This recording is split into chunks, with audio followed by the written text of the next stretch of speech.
नमस्कार, मैं हूं ऋतिका वर्मा और आप देख रहे हैं the leader Hindi.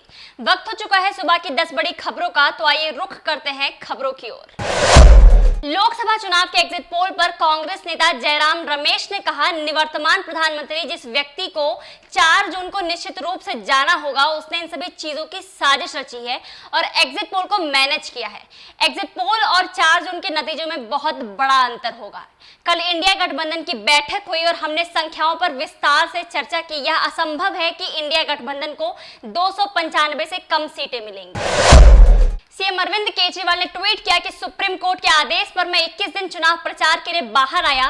Supreme court का बहुत बहुत आभार। आज तिहाड़ जेल जाकर सरेंडर करूंगा और दोपहर 3 बजे मैं घर से निकलूंगा। पहले राजघाट जाकर महात्मा गांधी जी को श्रद्धांजलि दूंगा। पीएम मोदी ने ट्वीट करते हुए कहा कि तेलंगाना के भाइयों और बहनों को उनके राज्य स्थापना दिवस पर हार्दिक शुभकामनाएं। राष्ट्रीय प्रगति में राज्य के योगदान पर हर भारतीय को गर्व है। इस राज्य को एक समृद्ध इतिहास और बहुत जीवंत संस्कृति का आशीर्वाद प्राप्त है। हम आने वाले समय में राज्य के विकास के लिए निरंतर काम करने के लिए प्रतिबद्ध हैं। एग्जिट पोल पर राजस्थान के मुख्यमंत्री भजनलाल शर्मा ने कहा, पिछली बार भी एग्जिट पोल पर काफी हद तक ऐसे ही थे, लेकिन बीजेपी को हमेशा एग्जिट पोल से ज्यादा सीटें मिली हैं। हमने जो कहा है 400 से ज्यादा, वो हमें जरूर मिलेगा। अरुणाचल प्रदेश और सिक्किम विधानसभा चुनाव के आज नतीजे घोषित किए जा रहे हैं। सिक्किम में 32 विधानसभा सीटों के लिए मतगणना शुरू हो गई है। वहीं अरुणाचल प्रदेश में भी 50 विधानसभा सीटों के लिए मतगणना शुरू कर दी गई है। पटना एसपी भरत सैनी ने कहा कि हमें सूचना मिली कि पटना जहानाबाद रोड पर भाजपा सांसद रामकृपाल यादव के काफिले पर हमला किया गया और घटने में एक पार्टी कार्यकर्ता घायल हो गया। एक लिखित शिकायत की गई है और मुकदमा दायर किया गया है और हम मामले की जांच कर रहे हैं।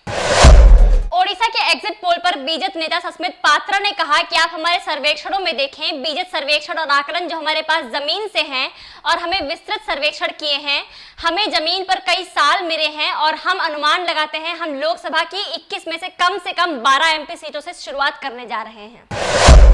लोकसभा चुनाव की मतगणना समाप्त होने के बाद अब सभी की निगाहें नतीजों पर टिकी हैं। एग्जिट पोल्स के नतीजों में भाजपा को प्रचंड बहुमत दिया गया है।